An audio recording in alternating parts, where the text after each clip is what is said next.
اللهم صل وسلم وبارك على سيدنا محمد وعلى اله وصحبه اجمعين. ازيكم يا حبايب قلبي، عاملين ايه؟ يا رب تكونوا بخير ان شاء الله. النهارده هنعمل طريقه عمل الصابون البلدي من الزيت المستعمل. هنعمله كده بطريقه سهله وبسيطه جدا. تعالوا نشوفوا هنعمله ازاي. انا معايا لتر من الزيت. طبعا الزيت ده انا استخدمته كتير جدا، يعني ده زيت مثلا قلت بالسمك والكلام ده. ومعايا كده ربع كوبايه من الخل، ومعايا عصره ليمونه، يعني ليمونه كامله انا عصرتها، ومعايا كده رتل من الزيت، ومعايا كده كوبايه من البطاطس، ومعايا باكيتين من البريل، ومعايا باكيتين من البرسيل الجل. هنعمله كده بطريقة سهلة وبسيطة جدا. طبعا الدقيق ده انا حاطاه علشان لو احتاجته يبقى احطه، بس انا ما احتاجتوش في الوصفة، فانا مش هحطه. طبعا انا حطيت كده البطاطس. اول ما بتحط البطاطس كده فبيعمل مادة قوية جدا، يعني زي مية النار كده، بتبقى سخنة جدا وبتطلع كده دخان. طبعا انا حطيت كوباية كده من عصير قشر الليمون. طبعا انا كان عندي ليمون يعني بتعصريه وبتخلي القشر بتاعه، فبتشيليه بقى في الفريزر لو احتاجتيه مثلا تعملي بيه، مثلا زي ما انا محتاجته النهارده وعملت منه الصابون البلدي. طبعا قشر الليمون انا باخده وبغليه على النار وبعدين بصفيه وبعدين بستخدمه مثلا في الصابون البلدي. طبعا انا خدت كوبايه من عصير قشر الليمون. انا خدت كوبايه، يعني كوبايه كده كبيره، ومعايا كده رتل من الزيت. الرتل من الزيت بياخد كوبايه من البطاطس وبياخد كوبايه من قشر الليمون، ميه قشر الليمون. وباخد كمان ربع كوبايه من الخل، ومعاه كمان عصره ليمونه. طبعا انت كل ما بتدوبي لازم تدوبي كويس جدا. كل ما بتدوبي كل ما بيفتح معاك ولونه بيبقى فاتح اكتر، يعني هو محتاج بس شويه تقليب كده. انت كل ما بتقلبي بيفتح معاك وهيتقل معاك بسرعه لان الجو ساقعه، فكل ما فبتدوبي فبيتقل معاك. طبعا دي اسهل طريقة لعمل الصابون البلدي. اول حاجة حطيت مية قشر الليمون، وبعدين حطيت عليها البطاطس وقلبته وسبت البطاطس كده لحد ما البولة كده بردت تماما. ما ينفعش احط الزيت وهو البطاطس سخن. لو حطيت البطاطس وهو سخن، يعني حطيت الزيت والبطاطس سخن، طبعا مش هينفع خالص. لازم البطاطس يبرد كويس جدا وبعدين تحط الزيت.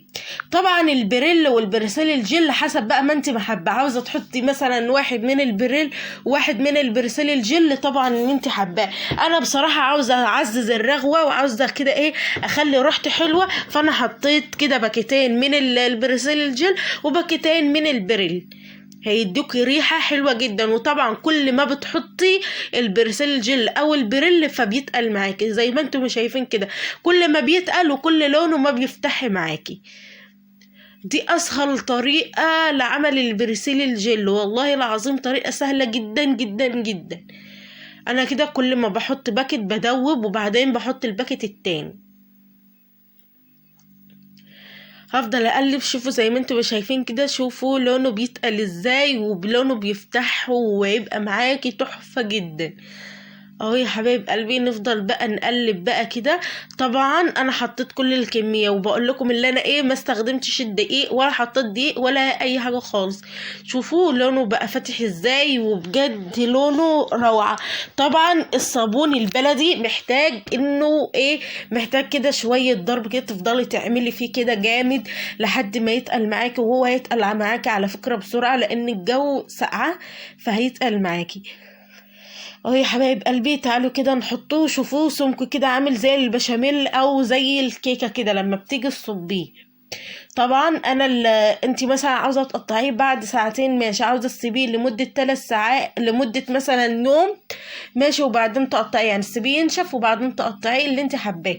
طبعا الصينيه دي سمكها رفيع جدا، فانا حبيت انه يكون سمك رفيع جدا لان انا بصراحه مش هستخدمه في الغسيل، هستخدمه مثلا في دعاية المواعين. فانا بصراحه يعني محتاجاه سمك رفيع جدا. وعادي ممكن تستخدميه في الغسيل، ده يبقى معاكي تحفه جدا، بس انا بحبه اكتر في المواعين والغسيل. طبعا بستخدمه في الغسيل لما يكون في بقعه ولا اي حاجه، فبتطلعه له بجد معاكي تحفه جدا.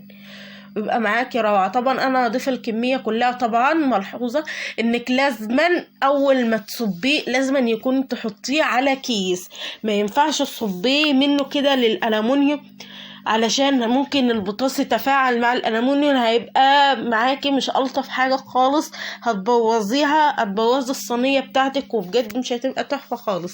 كده انا صبيته كده، اسيبه بقى اسويه بقى كويس جدا، وبعدين اسيبه كده لمدة ليلة. طبعا ده انا كنت عاملاه كان الساعة 1 بالليل، فانا هسيبه لتاني يوم الصبح، لحد ما مثلا انا سبته لتاني يوم الصبح لحد ما الساعه كده كانت قمت كده كانت الساعه 10. قلت هقطعكم، يعني انا عملته الساعه 1 بالليل وقطعته الساعه 10 الصبح. وادي شكله يا بنات، شكله تحفه جدا، هتقطعيه بكل سهوله. طبعا هيبقى معاكي روعه الروعه، وهيبقى معاكي تحفه جدا، ومفيش طبعا اسهل من كده، وبجد تحفه. بيرغي، هيبقى وهوريكم كمان الرغوة هتبقى بتاعته عاملة ازاي، هيبقى بيرغي وبجد تحفة. طبعا انا بقطع كده، هو جامد معايا فانا بقطعه كده بصعوبة كده شوية، فعشان هو جامد معايا جامد جدا، يعني انا كان من حقي اسيبه 3 ساعات وبعدين اقطعه، بس يلا معلش بقى. فانا سبته لتاني يوم كده، قلت ينشف اكتر ويبقى حلو.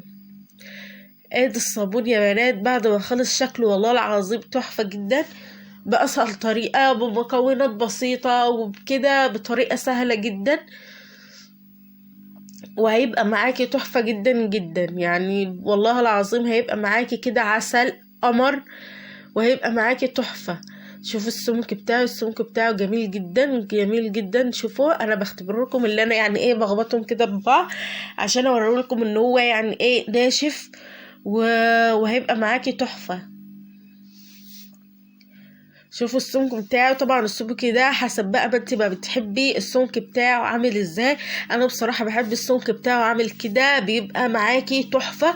واختبر لك دلوقتي الرغوه، وهيبقى معاكي روعه الروعه بطريقه سهله جدا. يعني انت لو عندك زيت مستعمل في البيت مثلا ما ترموش خساره، بس نصيحه مني ما تبيعوش الزيت للناس اللي هي مثلا بتاخد الزيت، لانه بجد في ناس، انا اعرف ناس بتاخد الزيت دهوت وبتعمله يعني بتدخله في مكان تاني وبتعمله زيت من اول وجديد. في ناس بتعمل كده، وفي ناس بتاخد الزيت ده بتعمله مثلا في المنظفات. فانا يعني بصراحة انا مش بحب ابيع الزيت خالص لاي حد بره كده، انا بخليه بصراحة.